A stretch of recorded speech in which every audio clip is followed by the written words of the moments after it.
Pernah tak korang dengar tentang satu tempat yang dipanggil Tower of Silence? Tempat ni bukan kubur, bukan juga tanah perkuburan biasa. Tapi inilah tempat di mana jasad manusia dibiarkan terdedah kepada alam dan burung pemakan bangkai. Kedengaran pelik kan? Tapi bagi penganut agama Zoroastrian, inilah cara paling suci untuk kembalikan jasad manusia kepada alam semula jadi. Dan hari ni, Ki nak cerita dekat korang kisah sebenar di sebalik Tower of Silence, satu tradisi kuno yang dah wujud ribuan tahun dan sampai sekarang masih menimbulkan rasa ingin tahu seluruh dunia.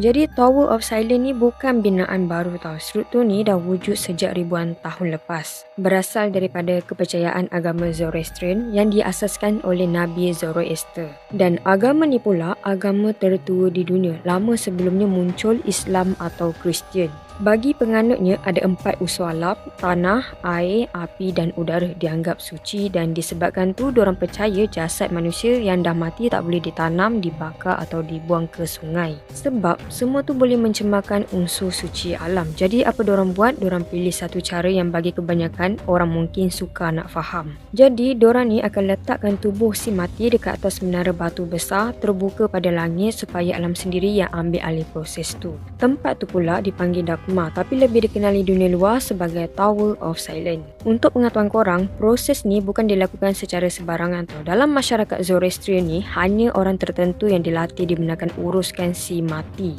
Bila seseorang tu mati, jasad dia akan dibersihkan dan dibalut kain putih. Lepas tu, satu kumpulan kecil akan bawa tubuh tu ke Tower of Silence, biasanya dibina di kawasan tinggi lah atau jauh daripada penempatan manusia. Dekat atas menara tu ada 3 bahagian melingkar, bahagian luar untuk lelaki, bahagian tengah untuk wanita dan bahagian dalam untuk kanak-kanak, dan tubuh si mati tu diletakkan atas platform batu dan dibiarkan di bawah cahaya matahari. Tak lama lepas jasad tu diletakkan di atas menara, burung-burung bangkai akan datang berterbangan dari sekeliling kawasan tu lah. Dan dalam masa beberapa jam je, burung-burung tu akan habiskan semua daging pada tubuh tu dan tinggalkan tulang yang bersih. Lepas tu, bila dibiarkan di bawah panas matahari selama beberapa bulan, tulang-tulang tu akan kering sepenuhnya. Bila dah kering, tulang tu dikumpulkan dan diletakkan di tengah menara, dan bila hujan turun, air akan lalu ke ruang khas di bawah disaring dengan batu kapur supaya tak mencemarkan tanah. Bagi dorang, cara ni bukan kejam tapi bentuk penghormatan tertinggi sebab roh dianggap dah bebas dan tubuh dikembalikan kepada alam semula jadi tanpa mencemarkan dunia.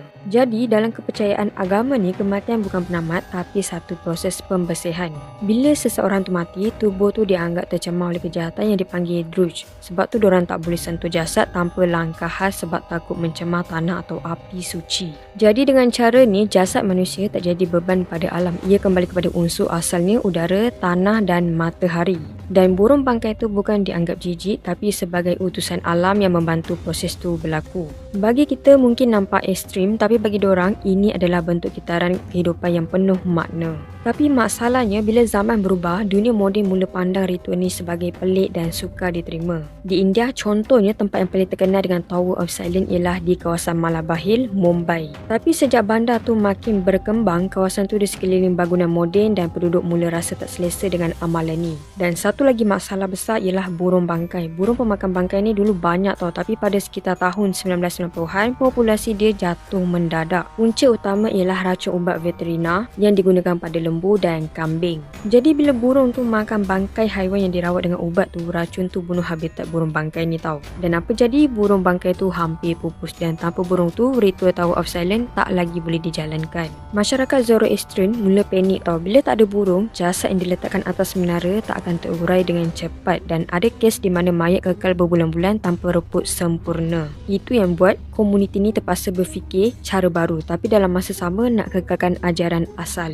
Ada beberapa komuniti mula pasang sistem tenaga suria di menara dorang untuk bantu proses perebutan secara semula jadi dengan harapan haba matahari akan mempercepatkan proses tu. Tapi bagi penganut lama, benda ni tak sama tau sebab bagi dorang cuma burung tu je yang boleh membersihkan jasad secara suci. Ada juga yang pilih cara pengebumian moden tapi ramai konservatif anggap tu bertentangan dengan ajaran. Sebab tu sampai sekarang, isu ni masih jadi perdebatan dalam komuniti Zoroastrian. Ada yang nak teruskan tradisi lama walaupun susah dan ada juga yang nak sesuaikan dengan zaman baru supaya tak dilihat pilih oleh dunia luar. Kalau korang pergi ke kawasan Yazd di Iran atau Malabahir di India, Tower of Silence ni masih ada tau. Menara tu tinggi, bulat, dinding ni tebal dan dekat tengah tu ada platform kosong yang sunyi. Walaupun burung dah tak datang lagi macam dulu, tempat tu masih dijaga rapi sebagai simbol kepercayaan yang bertahan ribuan tahun. Dan bila berdiri dekat menara tu kan, suasana ni sangat sunyi, tak ada patung, tak ada tanda nama, hanya batu, langit dan udara yang tenang. Bagi yang tahu kisahnya, tempat tu bukan menyeramkan tapi penuh makna. Ia simbol penghormatan terakhir kepada kehidupan dan peringatan bahawa manusia cuma sebahagian kecil daripada alam yang luas. So guys, Tower of Silence ni bukan sekadar tempat simpan jasad tapi cermin kepada satu kepercayaan yang unik tentang macam mana manusia melihat kehidupan dan kematian. Dan walaupun dunia moden cuba sesuaikan segala benda dengan logik, kisah Tower of Silence ni ingatkan kita satu perkara tau. Tak semua benda pelik tu kejam dan tak semua yang senyap itu mati.